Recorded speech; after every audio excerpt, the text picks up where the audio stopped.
All right, what's going on, creators? I'm your co-host, Artis Stayillin. I'm Face Reed. And we're here with a special guest, Mugzy Mcfly. Hey. Yo. Check me out. All right. Everybody know where you're from. The Bronx. You already know? The Big Bronx. in the building. Of course. One and only. All right. Let the people know a little bit more about your brand and what you do as a creator. My brand is Mugzy Mcfly. Everything I have on today is made by me, except for the glasses. Mugzy Mcfly is really, just like the name said, it's me leaving my mark. So I feel like we can't live forever, and it's like, how do we even exist in this space? And it's kind of like, I want to leave a mark at all times. So everything I do is signed by McFly. So the whole brand, the clothing, well, I do more things as a creative, but the brand is Mugzy Mcfly because that's the first avenue I decided to explore because I always had a love for sneakers from young.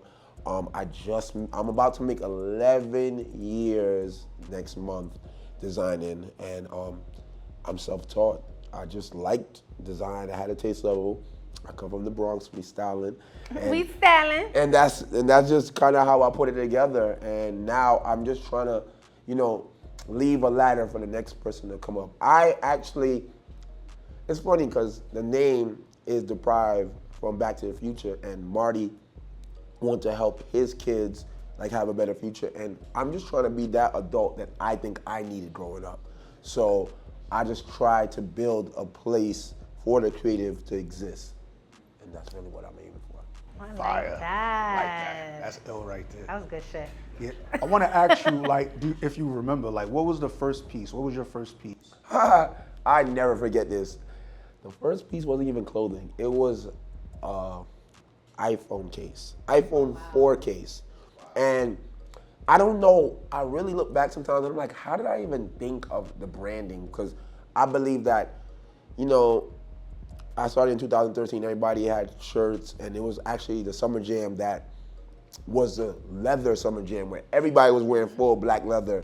And it was like, I can't afford that. So it was either $20 t-shirts or $100, $200 pieces of leather, and I couldn't compete in that. So I made what I made, but before I got there, I was like, how can I promote in a way that is cheap but sustainable? And iPhone. At the time, your iPhone at that time it was like every a year and a half at least. So you can make a case and it's like, but how often do you change your phone case?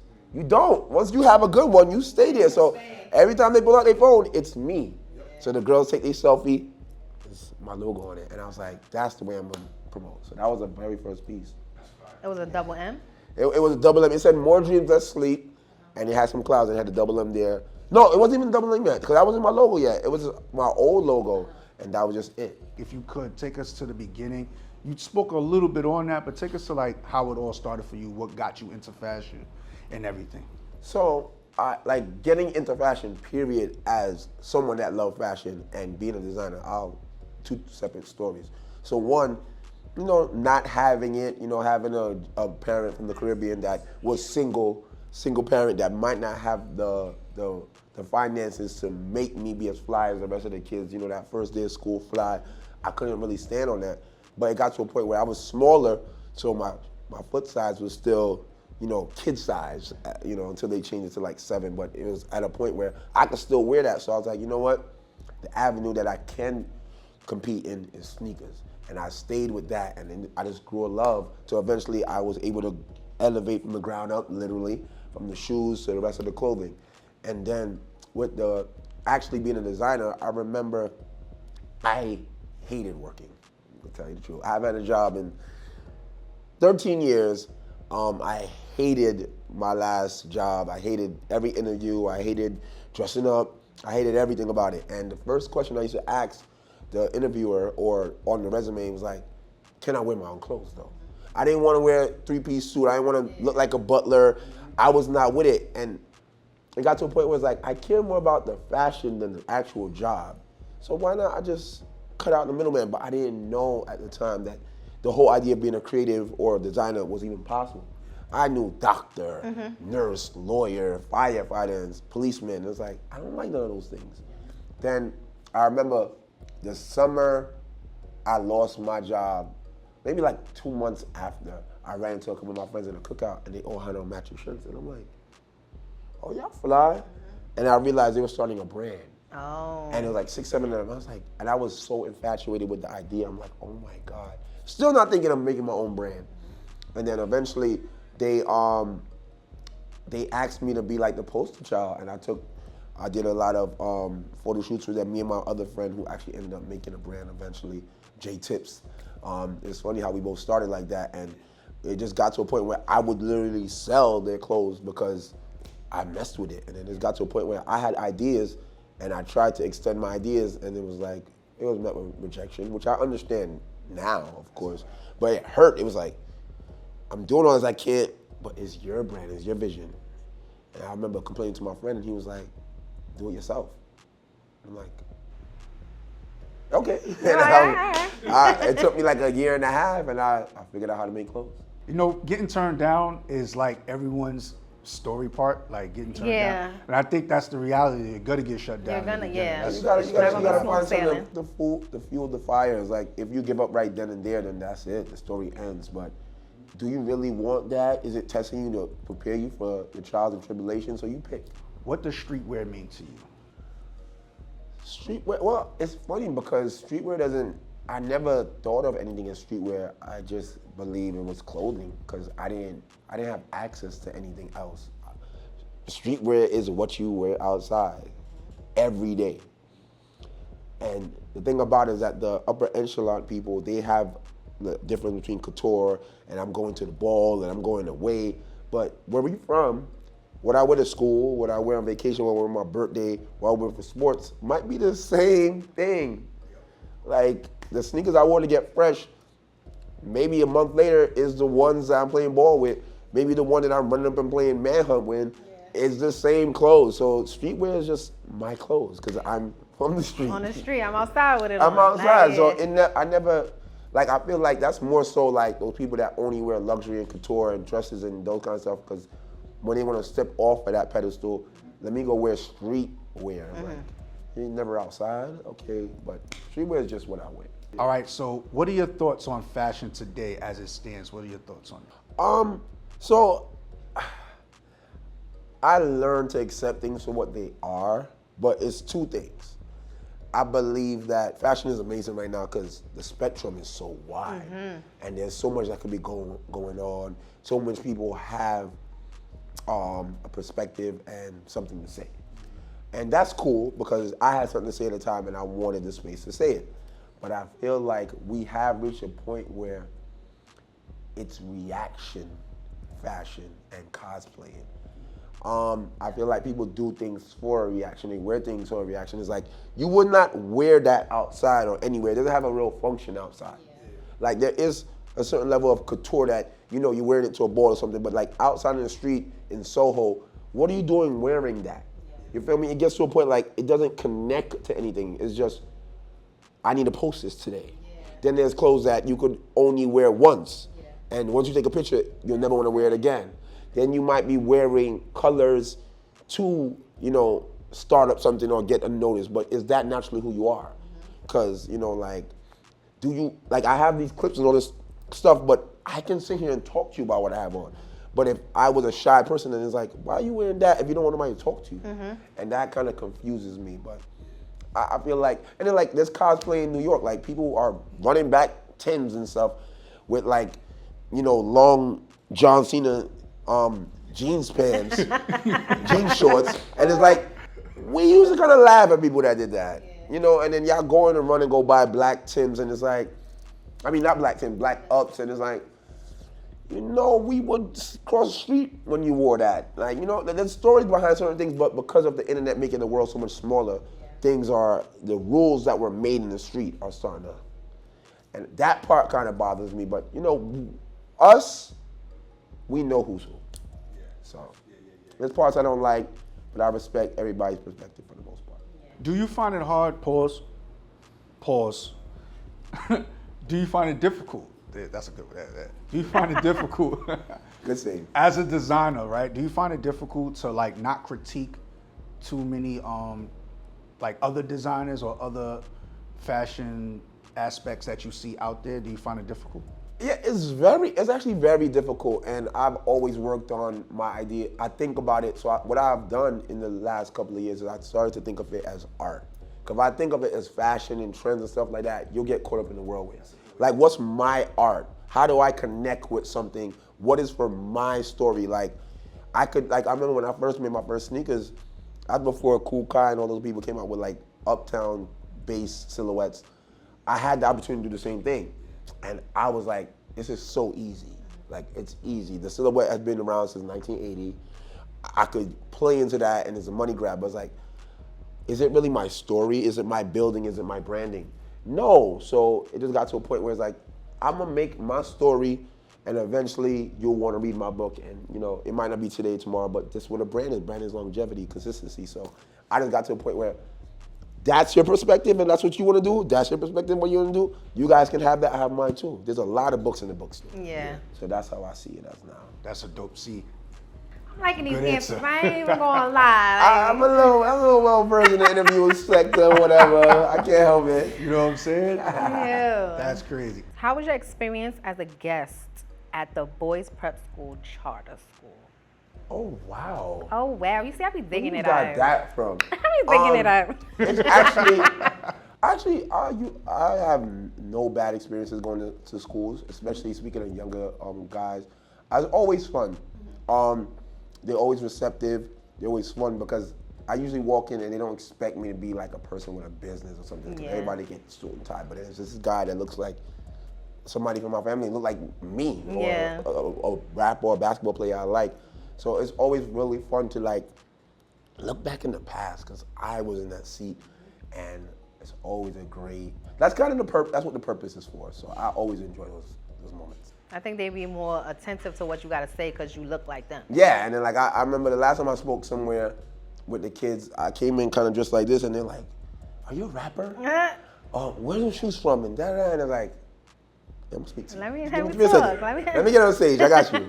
And it's always amazing for them. Like, wow. And then I know that it just takes that little spark to know that this exists to make you become the designer.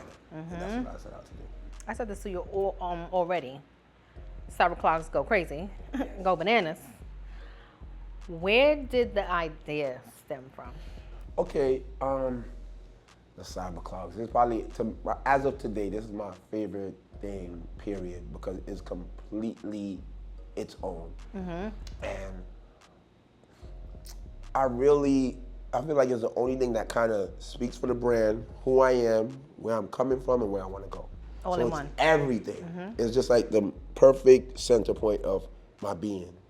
So I believe I've been a big fan of the foam runners when Kanye came out with them, as well as Salehi, what he's doing with Crocs. I think those kind of innovation is needed.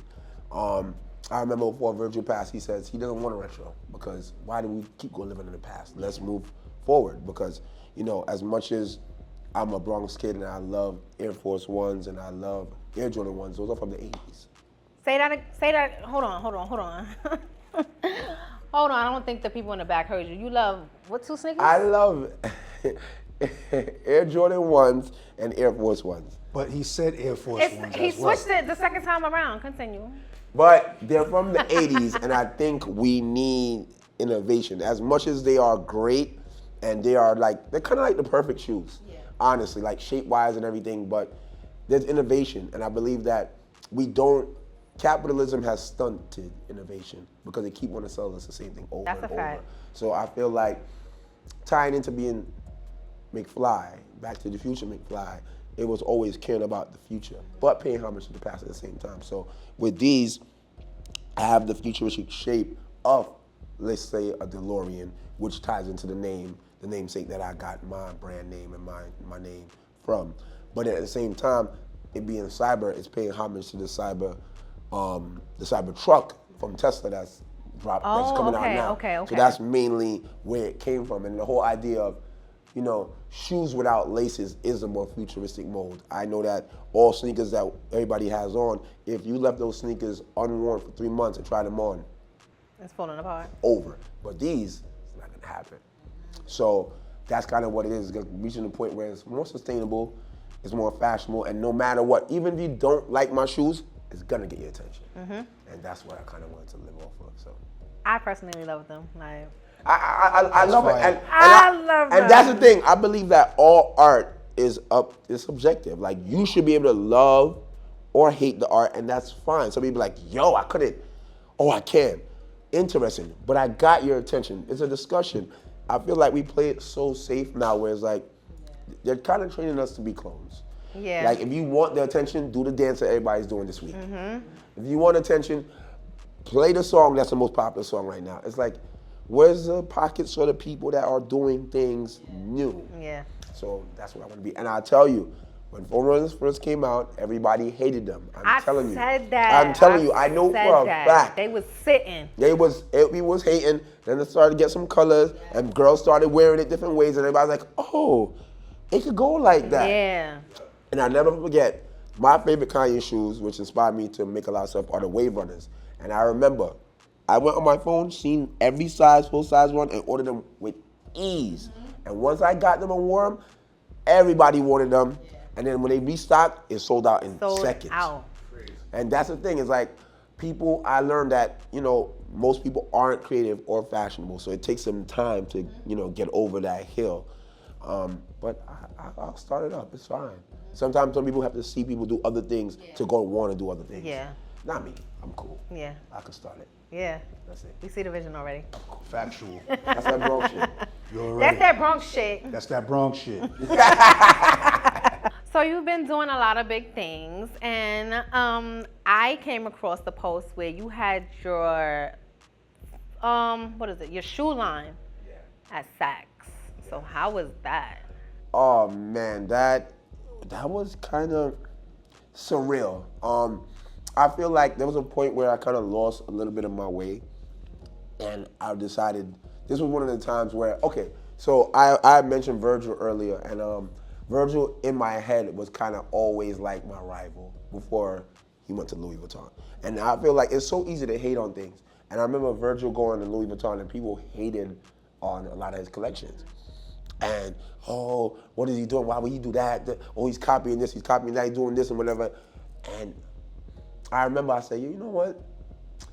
Like, that might be the highest seat you could have in fashion right now, being like the creative director of menswear in Louis Vuitton. And I said, I always try to think about myself in those spaces, like, what would I do if I was him? And I'm like, shit, that's very fucking difficult. So how can I judge this man for being himself in this space? What would I do? And then I started thinking like, damn. So I started setting out to design in a manner where, let me design for the job I want. Let me design like I am the head of Louis Vuitton, like I'm in that building. So I went to up stuff, and I want to be more creative and deeper in my storytelling and my creative movements. And I remember, I'll never forget, Kanye had dropped the Gap hoodie, which was like his perfect hoodie. And Essentials is bubbling. And I believe that in New York, for most part, the major essential for fashion brands is the hoodie. I always tell people that want to start brands, you want to be everybody's favorite black hoodie. And it's funny, I said this and it doubled back, because that's a joint that is comfortable, you can pull it on, even if, it might be cold later, in New York, it be warm in the day, cold in the night. I'm just gonna bring this hoodie with me because it don't get dirty, whatever. That's the hoodie you want to be. You want to be someone's favorite fitted, and you want to be that black hoodie. That's what I envisioned. So I was like, okay. And I remember watching the show. I forgot the name of the show, but Offset was one of the judges on it. The Hype. It was The Hype, yes. And he talked about how he doesn't like hoodies with strings. And I was like, I don't like hoodies with strings either. And I started thinking about how neat it kind of affected how the hoodie was designed. And I learned that the higher the GSM in the hoodie, the more it kept his body, and that's why the more expensive hoodies didn't have no strings. So I started designing it along the lines of Essentials, what Offset said, and Kanye's hoodie, and I developed my Bronx Studio hoodie, which sells out all the time. And I remember a friend of mine came by my studio, and this is one thing, creatives, there's always that friend that says they can do something for you and they can't. But every once in a while, you might meet somebody that can actually come through. And he said, I knew him for years besides fashion. He's like, I want something from you. He bought something. Then he came back, he said, I got a date with somebody very important. I want to show them your brand. I hear this all the time, like whatever, but I always make sure that on my end, I did the best I could. So he asked for the hoodie in black specifically, which is crazy. And I'm like, okay, I gave it to him. He said, I'll bring it back. I said, no, if the person that you're talking about is as important as you say, I want him to have it. 2 days later, he called me like, are you sitting down? Can you talk? I'm like, yeah. He said, maybe I'm coming to the studio. He comes to the studio, he said, yeah, so I went to dinner with this girl, and she's the men's footwear buyer for Saks. And they want you in the store. You gotta digest that. Hold on. And I'm like, what? And then, yeah, the process went by. I never met her in person. I only FaceTime, like a call, had a little meeting, and they loved me.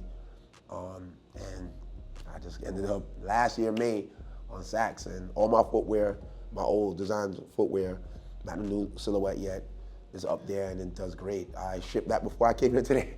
Really? Yes, I ship. I still control the shipping end of it and everything, but I fulfill all the orders and it's great. It's a real good consistency, and it actually teaches me that the quality customer will notice the quality in your work. And they trusted my hoodie so much that they wanted my shoes. And they never seen my shoes in person. But they knew that if this is what he makes for the hoodie, I trust everything else. Yeah. And I've never had a return on Saks. That is know. amazing. And to get shipped to be shipped in places that I never even knew existed in Middle America, it was amazing by that. Nah. Shout out to you. That's dope. So yeah, I believe I manifested that, just like, all right, I'm gonna step level up and let's see how that works. And Yeah. it got me in the luxury retailer. How was it being a part of the 2022 Grammy Awards? Oh. Oh. Ooh, Let's get wow, it. we go in there. It was actually very, very exciting, but at the same time, I wish, because it was like still the COVID-y hangover. I was in it. I was a part of the Grammys 2 years in a row. Oh. 2021 and 2022, I believe. It was dope. I got asked to be a part of their gift bag because they do like a thing for the media and all the guests and all the hosts and everybody in the back end. First year, since it was more virtual, I did a gift card. It kind of worked because I got the promotion, and then people redeem. So if you didn't redeem, it didn't cost me nothing, but I got. And for some reason, because I was black and from the Bronx, every article headlined me. Like I was on Extra, I was here, and I'm like, Jesus. And I was like, I didn't expect it. It was like, what's going on? So it was a flood. It was crazy. And the second year, I did, you have to be strategic because like, one size doesn't always fit all with things. And so I had a trucker hat, my favorite trucker hat, and I gave it out. And still with the pandemic, it worked out because those things got sent to people's homes. So there's things that are in people's house that I don't know when they or wherever they wear it, but it exists. Yeah. So it was like, it just felt kind of surreal. Like, damn, it's really that close to get to these people that you look up to all the time. So it was great. And it kind of gave that stamp like, you ain't got a Grammy though. I ain't got one. I ain't got one, but I was on the other end, and I Listen. liked it. It felt amazing. I want to be there. I'm going to be there. We'll put it in the stars. What mistakes have you made in your past in the beginning, and what have you learned from any of those mistakes? Mistakes. Well, two things. I haven't made too much mistakes with this because I've learned. One is love. Do it for the love. Love is first. Absolutely love first. And it's like, when you get out of that, you kind of get turned on your head. And it's like, you might lose your path, your way, and whatever. So love first. I always tell anybody that comes and wants any kind of, idea of how I stayed for so long, love is first. The second thing I would say, biggest mistake ever, especially with like how social media is grass is greener. Looking over the fence, looking at somebody else's path and thinking, oh, how come they got this and this got that and whatever? Because even before Virgil got as big as he was, I always kind of envied him. I'm like, who's this guy? Why did he get this, that? And then I learned about him, and I'm like, oh, nah, he deserves everything he gets. And it's got to a point where, and then it's the opposite, where there's people that you might envy, and then you actually get close enough and you realize that they were only posting their highlights, and they aren't as big or unreachable as you think. They just make it look good. And it's so easy to fake the funk. You can pretend a lot. And I believe that most people aren't as good as their Instagram page. And I aim fact. to always be better than it. If anything, I omit some of the good parts just to relax sometimes. That's smart.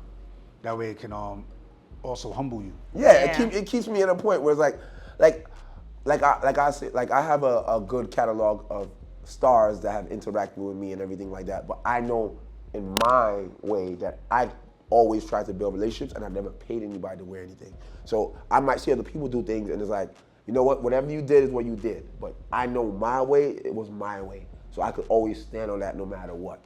And that's just it. So we'll be different. You did whatever you did, I'll get there. Like I actually had a friend that got to dress one of my favorite rappers, Fab, and I did feel a way like, damn, like, and I was like, you know what? In my time, and then eventually he wore my sneakers, and that meant a lot coming from like Fab to me. And I was like, cool. And That's he a tagged fly my brand guy. and all that stuff, and it's like, it was free. It was just off of interaction. He did it. It was genuine. Of the strength. So I appreciate that. I could hold that value. Yeah. Yeah. Humble. You humbled Yeah, yourself. Yeah. I always do the work first, internally first, before I put out that energy. I always do work here first, because you can control this. The evolution of McFly has been nothing short of spectacular. So what's next? What's next for me? I really, like I said, I started thinking about it more so as art. So I know that like on the capital side, people are really mindful of like who they break bread with, but I want to expand. Of course, in a tasteful way. So I've been working with a sales rep to try and expand my reach in different places that I feel suitable. I kind of want to treat it like art, where point where every retailer or space is a museum. I mean, play on y'all words, you know, Yeah. art museum. I mean, I ain't do that on purpose, but if it makes sense, it makes Right. sense. So I feel like I want to be able to put my art in each one of these places, because I have, as small as the world is, as big as the world is, because there's still so much people that don't know you exist. Yeah. And even in the Bronx or even New York, there's still people that would be like, oh, that's, I was a part of a Juneteenth parade yesterday, and people were there, they see my shoes, it's like, those are crazy, sir. And I'm like, yeah, the parade was 10 blocks away from where my studio is. And they're like, you have a studio? I'm like, yeah, you still got a lot of work to do. There's a lot of us out here in New York. So it's like, the thing for the artists is for them art to, you know, bring emotions to more people. And that's my goal. So I want to reach that. I want to reach the point where I can kind of bring everything, well, extend the spectrum on my Ralph Lauren, where the luxury ceiling is way higher, and then essentials is I want to be like essentials to the point where I can do a good price point, but the quality does not forfeit at all. Okay. And I want to get overseas. I went to Paris Fashion Week, which is Fashion Week right now, but I went to one in February with these shoes, and the reception for these were unbelievable. I'm and I sure. feel like this is a European style that they would eat alive, and that's my goal. Like I really want to, and I want to take time with the pieces like these, especially that I care so much about, because as a creative, people don't realize if I drop something in March, I might have been living with that since the October before. So I'm tired of it now. Yeah. But you might be it's brand new to you. Yeah. I want to give each thing its, you know, the right amount of time to grow and be what it needs to be. And that's what I'm focusing on this year. That's what's next. Yes, I just want to be better, bigger, and everywhere. I'm sure you will. Yes. What advice would you give to other up-and-coming designers such as yourself? I believe that you should just be honest. First off, honesty. Be true to what and who you are. Have a purpose and have love, because love is what's going to get you through them hard times.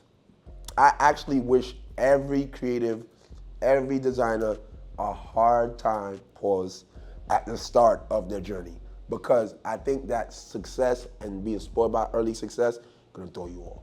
And going through that kind of stuff, it took me about 3.5 years to actually get any type of financial success, and that's what built my character to be like, it's gonna happen again. Yeah. Let me be ready. And I feel like if you just started out winning, what do you do when you're losing? You know? So I think that's one thing. And I always say, you know, focus on your story. The story is actually very important. The main thing is do not skip steps. And I'm gonna tell you right now, by the time, if you're watching this, by the time you're starting, influencers are not the way. I'm sorry, not to hate on y'all algorithm and y'all numbers. It's not the way. Because she's a swimsuit model, don't mean you give her a t-shirt and think you can sell to girls. Because 90% of her algorithm is guys. And they don't want to buy that from her. They want something else from her. That's a fact. Just let you know. It's the truth. I'm sorry. Common sense, guys. Yeah. Common sense ain't that common. It's really not. It's not at all. It's not. It's horrible. You really be stuck like the way people thought processes. It's like, you serious? Yeah, everything is blurred. We're gonna wrap it up right there. All right. You know, Face, let everybody know your handles and everything where they can find you. Everything face_read. Follow me. All right. McFly, let everybody know all your handles and everything where they can find you. Mugzy Mcfly on everything. Simon McFly. Google me, please. Everything's there. Google me, baby. All right, all right. All right, y'all. Y'all already know the Arts Museum is the YouTube channel. Also, the Arts Museum on Instagram. Make sure you guys check out the 10 for 10 content and all the other content that's available there as well. And as always, tell your mother, your father, your sister, your brother, whoever you need to tell. And once again, if you like the video, Like the video. like the video. It's free. Respectfully. Now, that's it. That's all. And we out.